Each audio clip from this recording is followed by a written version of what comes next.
bunyi mengilai atau ketawa, dia akan dengar, "Cindai, Cindai, sinilah, sini." Tahu tak apa yang pelik? Dua orang yang baru sampai tu, salah seorangnya si Panjang, yang tadinya dah datang, tapi kali ni dia datang dengan seorang lagi kawan dia. Orang dekat situ yang tadinya rancak borak kosong terus naik heran. "Kau buat magic ke apa ni, Panjang? Tadi kau ada dekat sini dengan kita orang, tiba-tiba datang dari depan naik motor pula." Seorang pembantu perawatan kesihatan iaitu PPK, lelaki atau lebih dikenali sebagai attendant bersama seorang pesakit perempuan yang berkerusi roda, masuk lift yang sama dengan aku. Assalamualaikum and hello guys, welcome back to show my channel.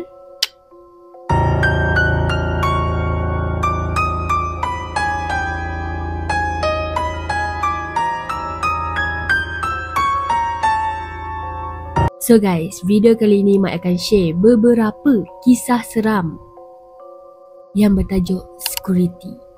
So, kita mulakan dengan Bismillahirrahmanirrahim. Sebelum tu, pada korang yang dah klik video ni, thank you so much.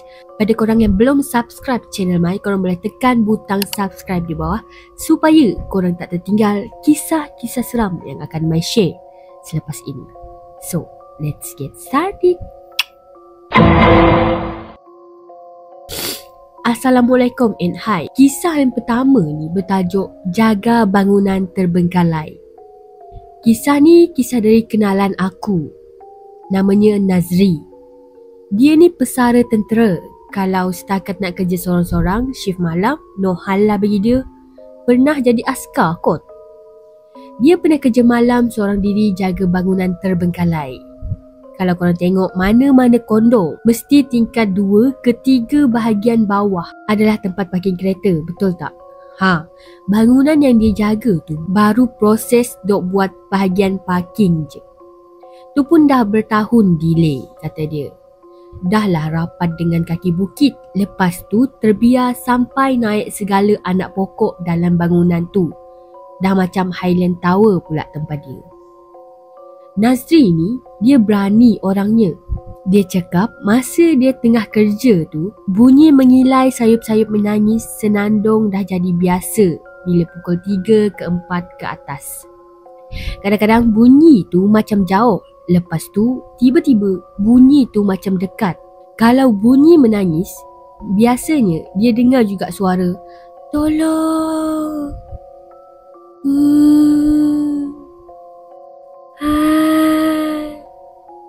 Macam tu. Nangis siap tersedu-sedu. Tapi kalau bunyi mengilai atau ketawa, dia akan dengar, "Cindai, Cindai, sinilah, sini." Bunyi macam budak ketawa. Dia cakap jarang boleh nampak benda tu, tapi dekat situ selalunya Pontianak, tak pun Cik Chong. Kadang hantu tu berdiri diam je di sebalik tiang. Tak pun macam terbang slow-slow macam tu. Duduk meratap sayu menangis-nangis dekat tangga. Kadang-kadang terpacak depan dia dalam jarak beberapa meter je. Selalunya bila dia ternampak je, benda tu akan terbang macam kain buruk. Pernah tengok kain terbang ditiup angin tak? Macam tu lah dia. Yang lawak seramnya, dia suka tidur dekat situ sambil duduk dekat kerusi biru bertemankan selimut dan pasang ayat orang mengaji. Tapi dia cakap tak lut pun. Kadang-kadang bila pasang ayat mengaji ni, tak lama lepas tu handphone dia kena off sendiri. Pasang lagi, kena off lagi. Selimut pula kena tarik-tarik. Muka dan telinga dia kena tiup dan kena bisik.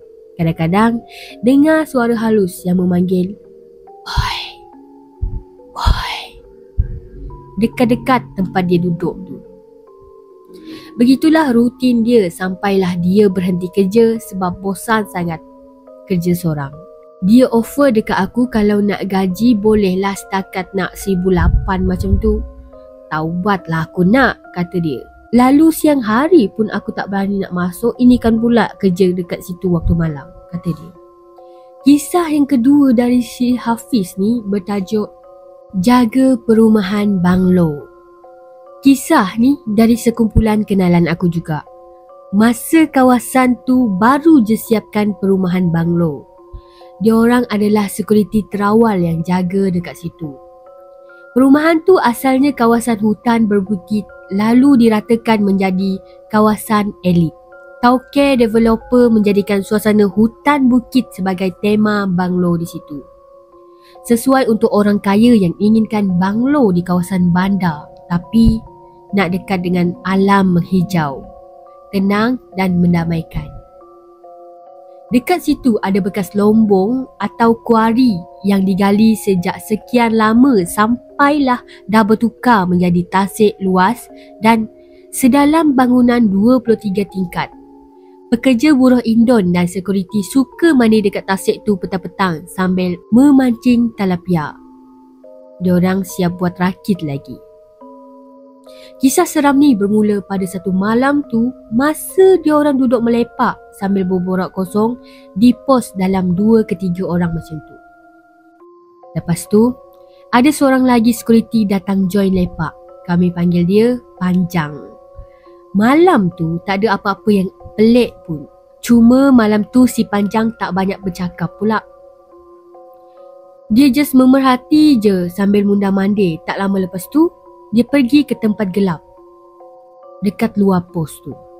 Berdiri tegak main jeling-jeling orang dekat situ.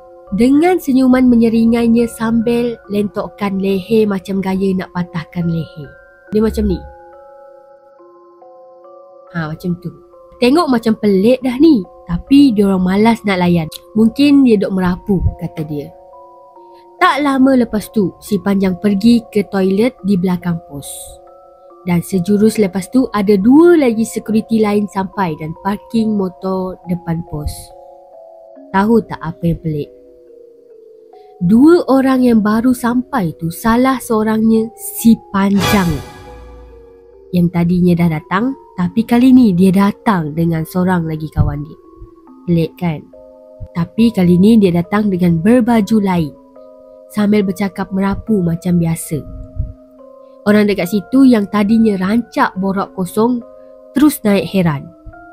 Kau buat magic ke apa ni Panjang? Tadi kau ada dekat sini dengan kita orang. Tiba-tiba datang dari depan naik motor pula.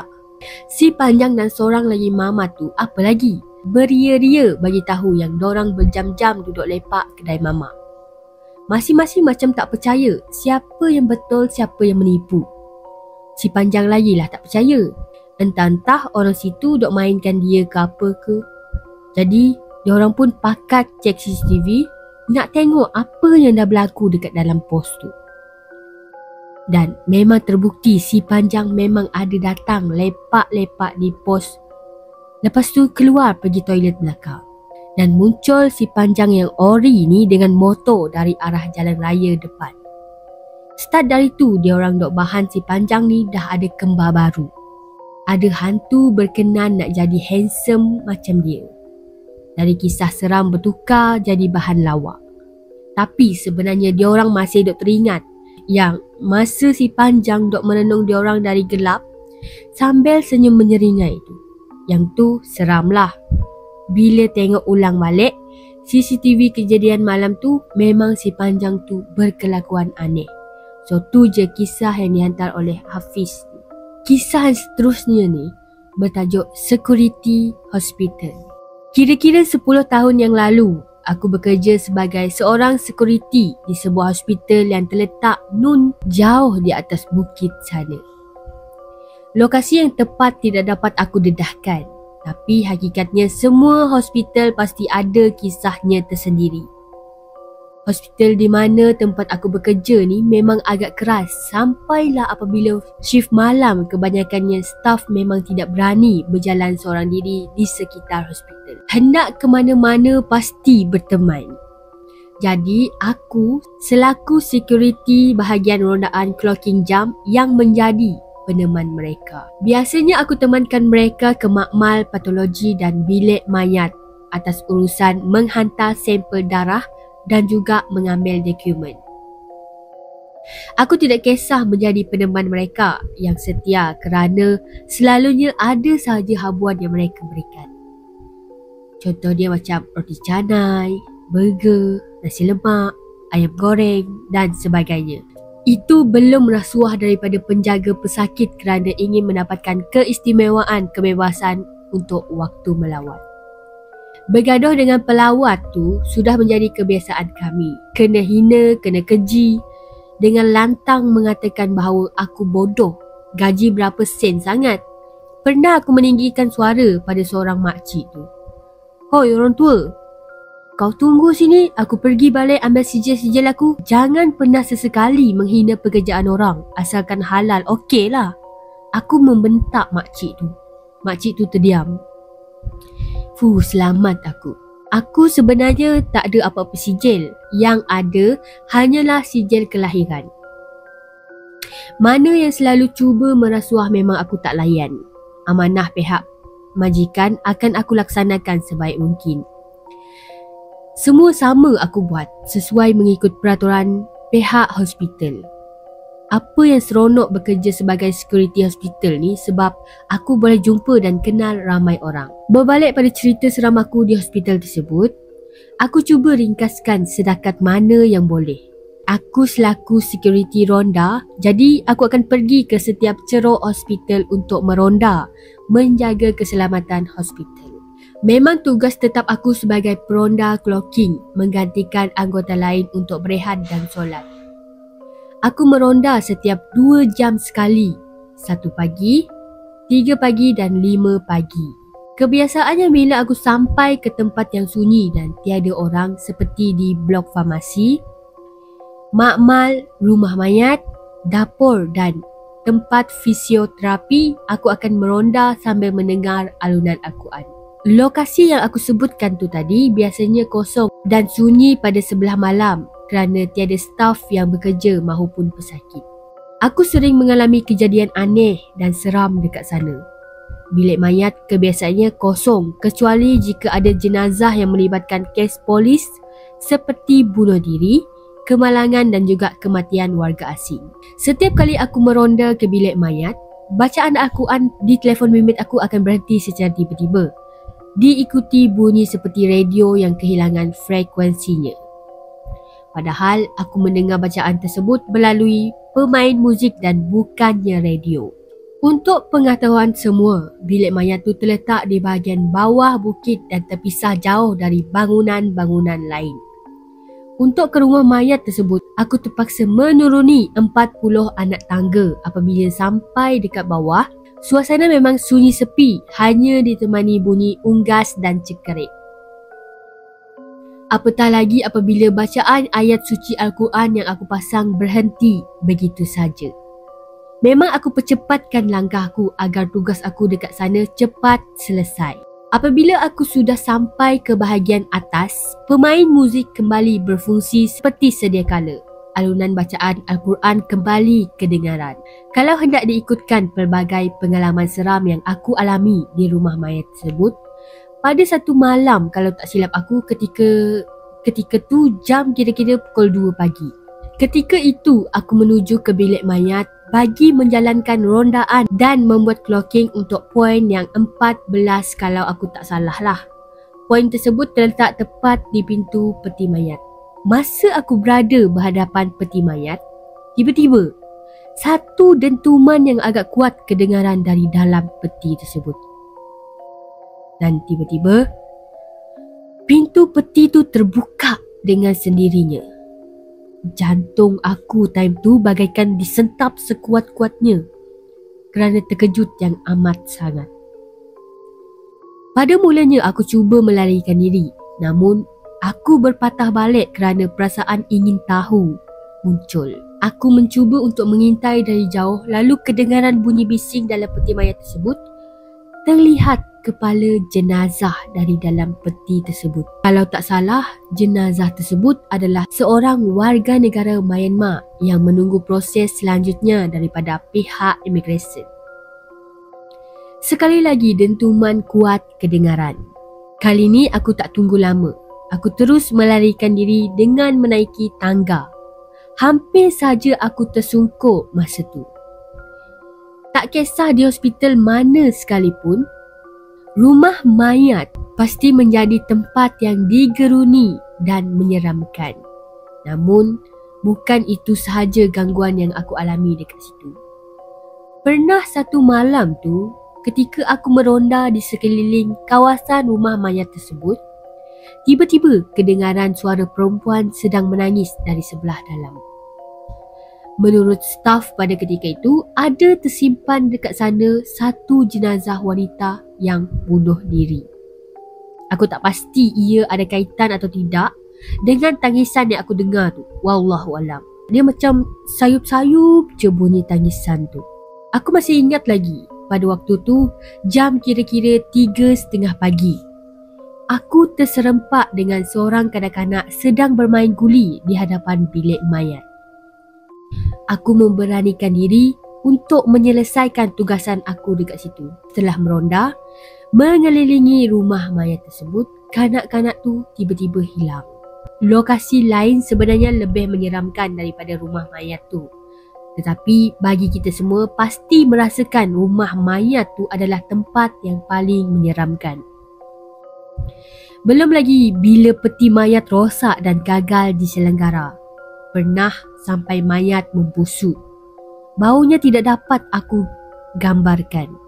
Automatik isi perut aku menggelegak, mual dan rasa nak muntah. Bila waktu hujan, tugasan aku tetap harus dilaksanakan. Berpakaian hujan dan berkasut paras betis, aku berjalan meredah hujan demi menyelesaikan tugas.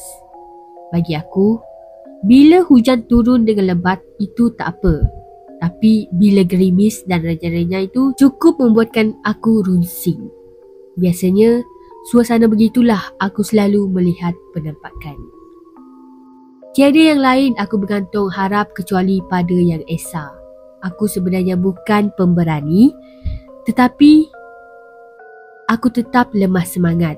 Sebenarnya, minggu pertama aku bekerja dekat sana, aku demam. Selain bilik mayat, ada banyak tempat lagi yang ada benda ni.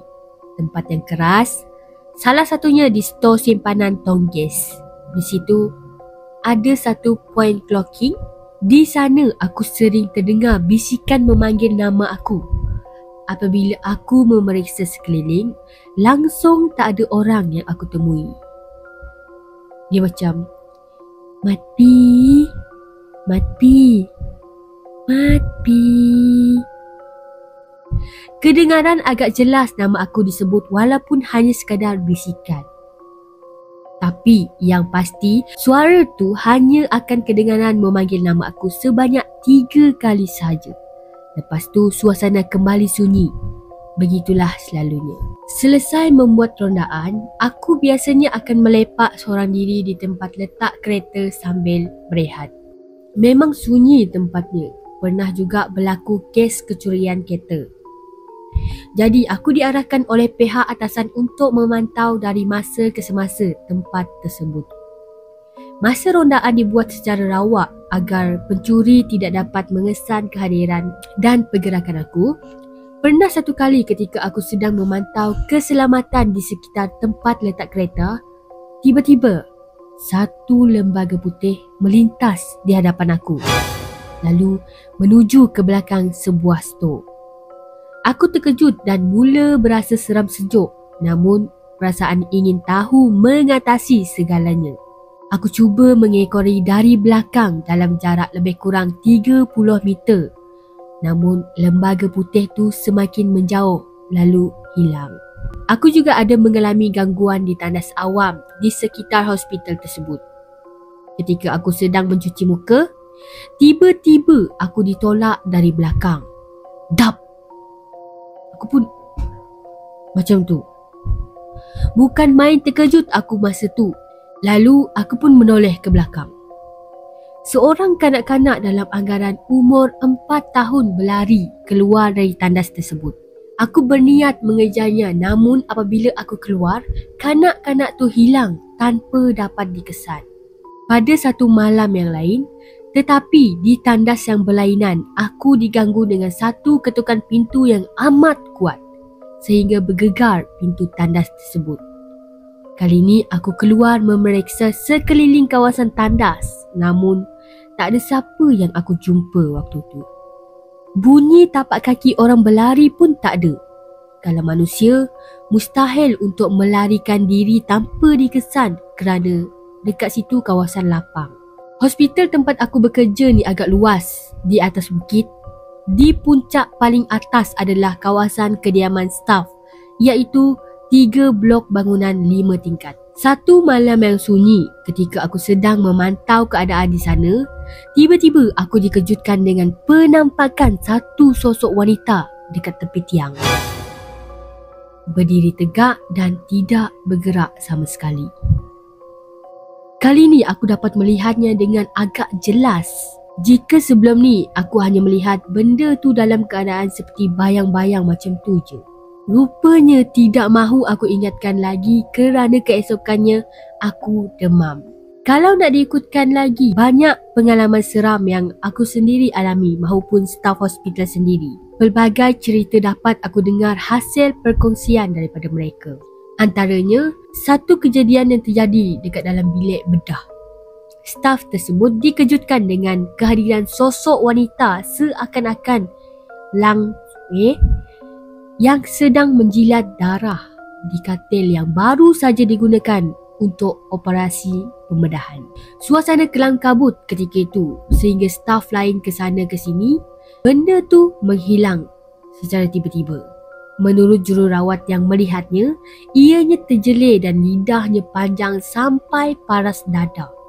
Baiklah, ini yang terakhir yang aku hendak kongsikan tentang pengalaman aku berada di dalam lift bersama makhluk yang dinamakan hantu. Pengalaman yang aku tak dapat lupakan.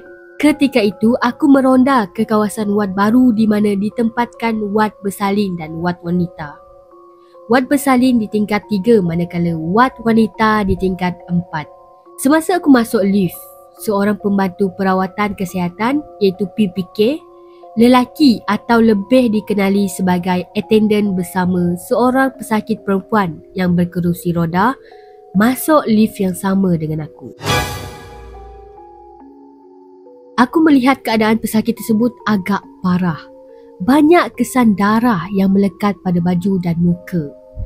Mereka hanya diam, tetapi yang peliknya aku tak mengenali attendant tersebut. Aku kerja dekat situ selama 2 tahun, aku tak pernah nampak dia. Aku cuba bersangka baik, mungkin attendant lelaki tersebut adalah staf baru. Sampai di tingkat 3, aku keluar. Mereka mengikuti dari belakang. Aku sempat membantu mereka dengan membuka pintu wad. Setelah mereka masuk, baru aku perasan itu wad bersalin. Kenapa wanita yang luka parah dan tiada tanda-tanda mengandung masuk ke wad tersebut? Aku berasa tak puas hati, jadi aku cuba tanya pada jururawat yang di kaunter. Namun, jawapan mereka membuatkan aku terkejut dan seram sejuk. Mereka memaklumkan yang mereka tak ada menerima sebarang kemasukan pesakit baru pada malam tu. Satu kejadian lagi yang cukup mendebarkan apabila aku melihat stretcher bergerak dari hujung koridor lalu melintasi aku dan hilang begitu saja.